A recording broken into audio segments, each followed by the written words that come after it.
4 দিনের মধ্যে আমরা কলকাতা দখল করে নেব। সব নিয়ে নেবেন আর আমরা বসে বসে ললিপপ খাবো। বাংলাদেশের পরিস্থিতি নিয়ন্ত্রণ ও সংখ্যালঘুদের সুরক্ষায় শান্তি বাহিনী পাঠানোর প্রস্তাব আগেই দিয়েছেন ভারতের পশ্চিমবঙ্গের মুখ্যমন্ত্রী মমতা বন্দ্যোপাধ্যায়। এবার জবাব দিলেন কলকাতা ও বাংলা দখল বিষয়ে বক্তব্যর।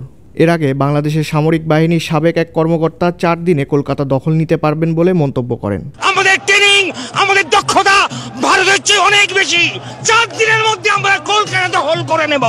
এছাড়া বিএনপির নেতা রুহুল কবির রিজভী সম্প্রতি বাংলা, বিহার, উড়িষ্যা ফেরত দেওয়ার কথা বলেন। আমরাও দাবি করব আমাদের নবাব সিরাজউদ্দৌলার বাংলা, বিহার, উড়িষ্যা ফেরত দাও আমাদেরকে। বিধানসভায় দুটি বক্তব্যের জবাব দেন মুখ্যমন্ত্রী মমতা বন্দ্যোপাধ্যায়। তিনি বলেন, আমরা বসে ললিপপ খাবো না।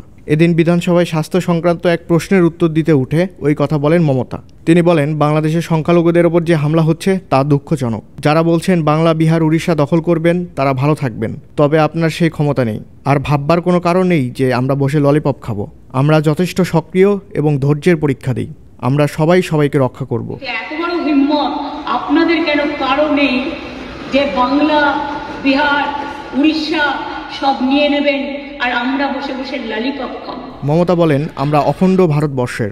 বাংলাদেশের রাজনীতির সঙ্গে আমাদের কোনো সম্পর্ক নেই। গোটা বিষয়টা কেন্দ্রীয় সরকার দেখছে এবং তারাই ব্যবস্থা নেবে। তবে বাংলাদেশ প্রসঙ্গে মুখ্যমন্ত্রী দলীয় বিধায়কদের মন্তব্য করা থেকে সতর্ক থাকতে বলেন। আন্তর্জাতিক ডেস্ক, দৈনিক করতোয়া।